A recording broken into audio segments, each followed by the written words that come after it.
నా పేరు Mohsin Niazi, Bapatla district Chandol minority village అండి. ఈరోజు ముఖ్యమంత్రి గారికి కలవటం జరిగింది. నేను పార్టీ మైనార్టీ ముస్లిం లీడర్ని. పార్టీ కోసం, గెలుపు కోసం మేము చాలా పోరాడి గెలుపు కోసం పనిచేశాం. నేను రిప్రజెంటేషన్ ఇచ్చాను. కార్పొరేషన్లో కానీ కౌన్సిల్లో కానీ మాకు అవకాశం ఇవ్వమని అడిగితే ఆయన సముఖంగా రిప్రజెంటేషన్ తీసుకుని మళ్ళీ కలుపుదాం బ్రదర్ అని చెప్పారు. అయితే మా గ్రామంలో అతి పురాతనమైన దేవస్థానము బళ్ళముఖి దేవస్థానం ఉంది. ఆ దేవస్థానం ప్రసాదము, మరి ఆ దేవస్థానం గురించి ఆయన మొత్తం డీటెయిల్స్ తీసుకొచ్చి ఇవ్వటం జరిగింది. ఆయన ప్రసాదం కూడా సేకరించుకున్నారు. రాబోయే రోజుల్లో మైనార్టీస్ని గుర్తించాలని చెప్పడం జరిగింది.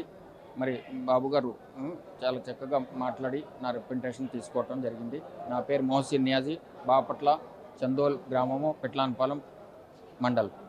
నా పేరు దానబోయిన శివాజీ యాదవ్, మంగళగిరి నియోజకవర్గంలోని దుగ్గిరాల మండలం చింతలపూడి గ్రామం అండి.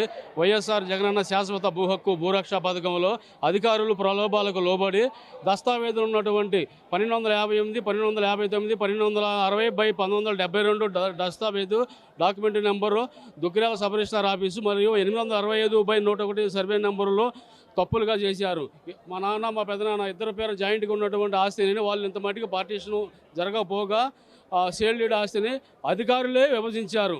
వీళ్ళెవరు వెళ్లకుండా వాళ్ళే పార్టీషన్ చేసి ఎల్పీ నెంబర్లు ఇచ్చి ఉన్నారు. కావున ఈరోజు రాష్ట్ర ముఖ్యమంత్రి వర్యులు నారా చంద్రబాబు నాయుడు గారికి అర్జీ ఇచ్చినాము. అలాగే పాలిట్ బ్యూరో సభ్యులు వర్ల రామయ్య గారికి కూడా కలిసి ఈ జరిగిన అన్యాయాన్ని వారికి తెలియజేశాము. దయచేసి దస్తావేజుల ప్రకారం న్యాయం చేస్తామని వాళ్ళు కూడా మాట ఇచ్చి ఉన్నారు.